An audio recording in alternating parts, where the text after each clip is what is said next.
مرحبا، أنا ليلى وأنا من لبنان. بلبنان بنحكي عربي. Kamusta? Ako po si Kikoy, taga Pilipinas at nagsasalita ako ng Pilipino. Vitölkinen kundunautelu. Minä olen Miss Sasha. Men sahasilitan suljavan en sahatelnan kepsiteni. Moi, minun nimeni on Heikki Soidi. Olen Suomesta ja puhun suomea, ruotsia, saksaa, englantia, norjaa, tanskaa.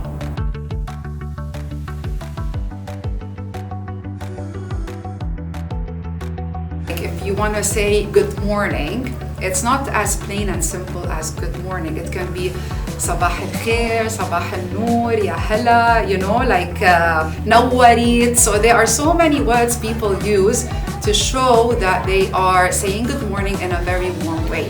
Like you add lots of salt and pepper and like it becomes so fancy and warm and kind. So نوريت means like it's finally sunny, like the sun is here, نوريت. صباح الخير, صباح النور. Nur is like shine, light. It's a brand new morning, it's a brand new day. So yeah, it's just like the phrases that are used really come from the heart. Finnish is quite difficult language because it has quite complex grammar. It has 11 cases for every noun, which makes it quite hard to remember. One word that is really difficult to say is karvalakki, which has the really strong rolling R sound in the middle of it, which means a typical winter hat. Every language has its own unique kind of a knowledge base and kind of a source or roots for identity. The word sisu, which is a typical character of Finnish people, is something that can be hard to explain to other people. It's a combination of grit, resilience, some strong mindset and focus. I'm Miss Sasha and I'm coming from Republic of Sakha, which is called Sakhasire in my language. And it's the biggest part of Russia. If you look at the map, the biggest republic in Russia is Sakhasire. I grew up until I was 8. I was speaking 2 languages, my native Sakha and Russian.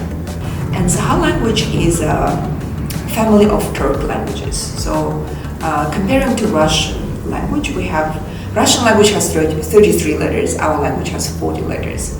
And the pronunciation is quite different from Russian. So for example, for letter N, we have N, all different sounds.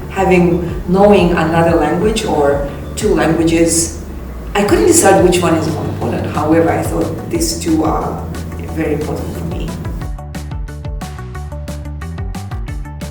2 words that I love in my language, which are actually also hard to translate in English, is gigil and kilig. So gigil, if I were to use it in a sentence, we could say nakakagigil yung mataba ng pusa, which means that big fat cat is really cute. The best way to explain it is this overall sense of feeling that you want to pinch a baby's cheeks, and it's to signify something that is very cute. And you can use that for a variety of contexts, but it can also be used to describe something that you are very passionate about, and it could be used negatively when you're angry. Kilig, on the other hand, this ties in with the month of February. You can use it for anything romantic. The best way to explain kilig, which honestly doesn't directly translate perfectly, is the butterflies in your stomach. That would be the best way to explain it, but again, it could be used differently. When I'm speaking Arabic, it's mostly like more authentic. It's like it shows the real me because I grew up speaking Arabic, and honestly, it reminds me of so many things I've been throughout my life. It's also good to just remind us where we're from, and the kids are also interested to know what we're speaking because it's a language that is unusual or unfamiliar to them. If we are so in a situation where we lose a language, we also lose the massive amount of identity and the very critical knowledge that's been built in that language. I understand that in deep, like in my roots, I'm Sakha. for sure. So whenever I go back home, I feel a lot of energy comes and I feel like recharged, like internally.